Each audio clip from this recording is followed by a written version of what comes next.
I had to first ask myself, do you still have passion? And the answer is yes. I will die with the passion.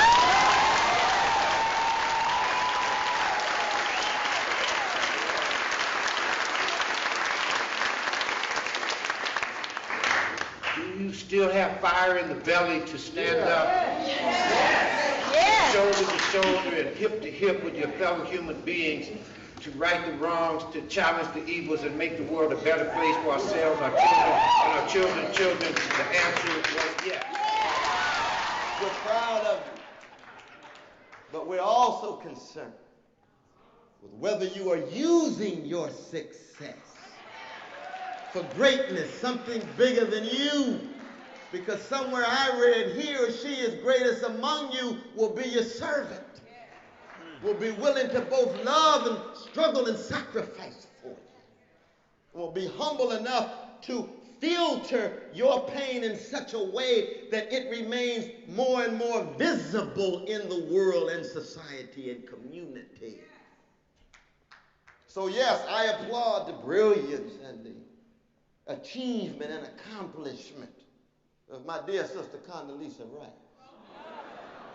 But my question to my dear sister is, what are you using your success for? What are you using it for? What is it in service of? Why are you so comfortable around the table of the imperial elites of the American empire when they're responsible for prison industrial complexes connected to poor slices of chocolate cities that are disproportionately targeting young, poor, black and brown youth as if they're just cannon fodder for cheap labor? Where is your voice on that front? If there are any more black leaders, please stand up. That's what I really would like to say. You know what I'm saying? Al Sharpton, fuck Al Sharpton. You know what I mean? Jesse Jackson, fuck Jesse Jackson. What I'm saying is to the point where we really need to, you know what I'm saying? I mean, I'm not looking for a role model that's on TV. My role models are right here within my community that I can provide positive vibe for. You know what I mean? So if we waiting for a Malcolm X, or if we waiting for, you know, Sojourner the Truth, or if we waiting for, you know what I'm saying, a bunch of other people who gonna come and uplift us, that's whack. I think the uplifting starts within yourself, and you're your own black leader. You know what I'm saying? As far as the killings, what's going on, that's our fault. That's my fault, your fault, everybody else out there that's contributing out here to this madness. And if we don't start policing our own community as black people within a general as a whole, our position here in this life is going to be extinct, just like now. These young brothers are extinct. I mean, they accidentally shoot more niggas out here than any place in the world. Every time you pick up paper, nigga accidentally shot in the ass.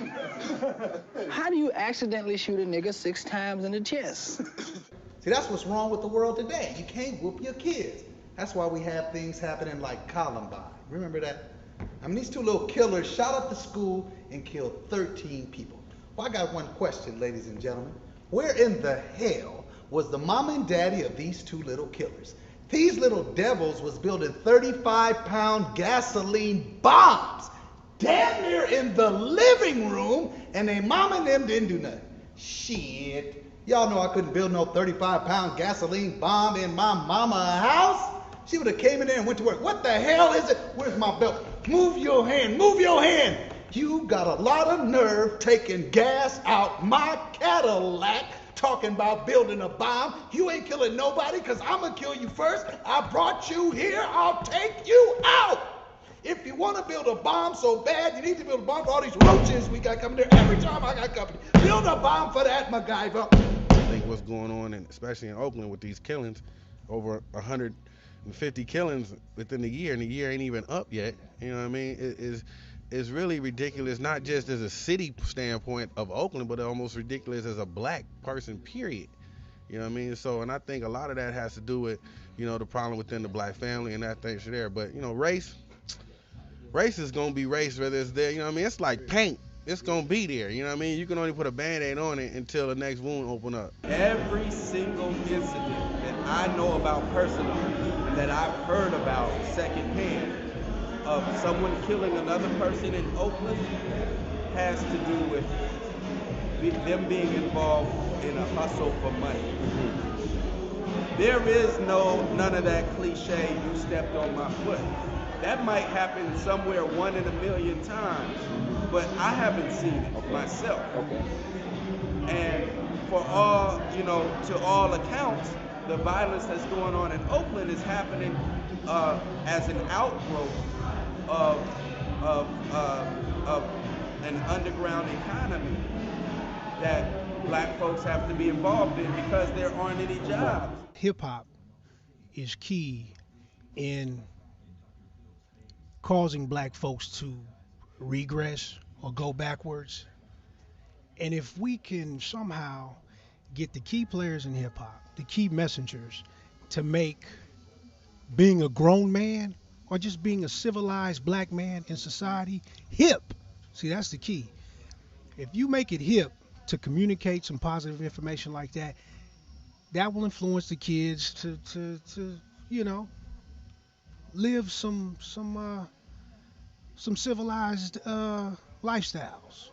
Something that needs to happen is that we need to teach these young kids, this generation that's coming up, because there is a generation that we can't get back.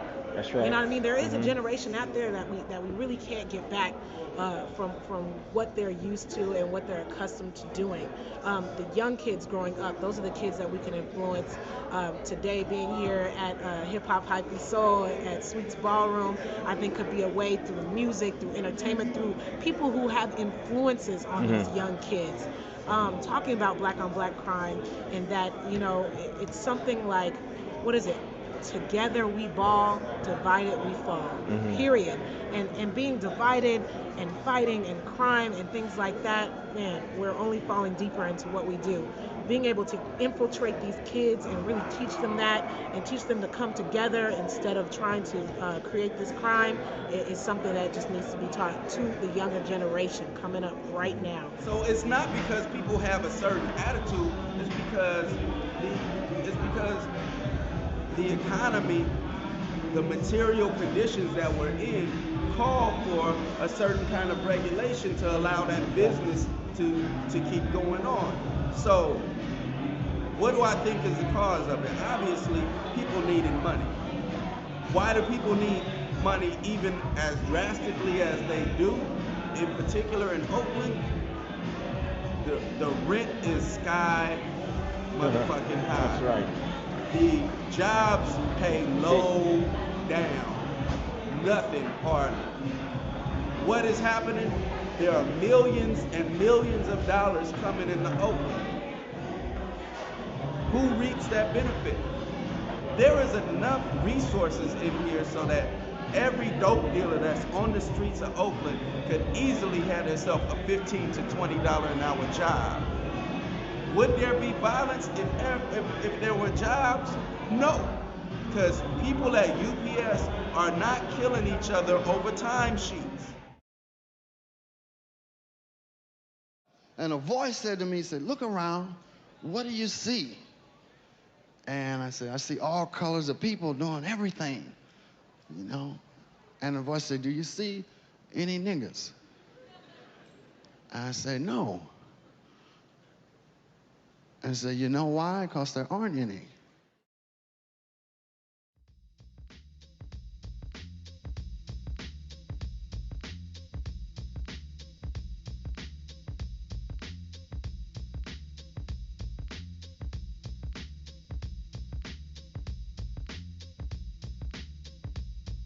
White people, though, let me say this. Y'all need some nigga friends. Get you some nigga friends. Just don't ever call them your nigga friends. Don't ever.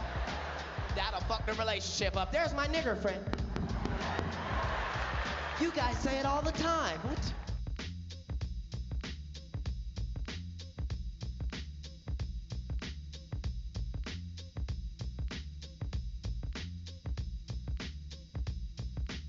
Fuck did you call me, man? Nigga. Mud, come on, man. You know this motherfucker think he black as shit. Crazy ass motherfucker.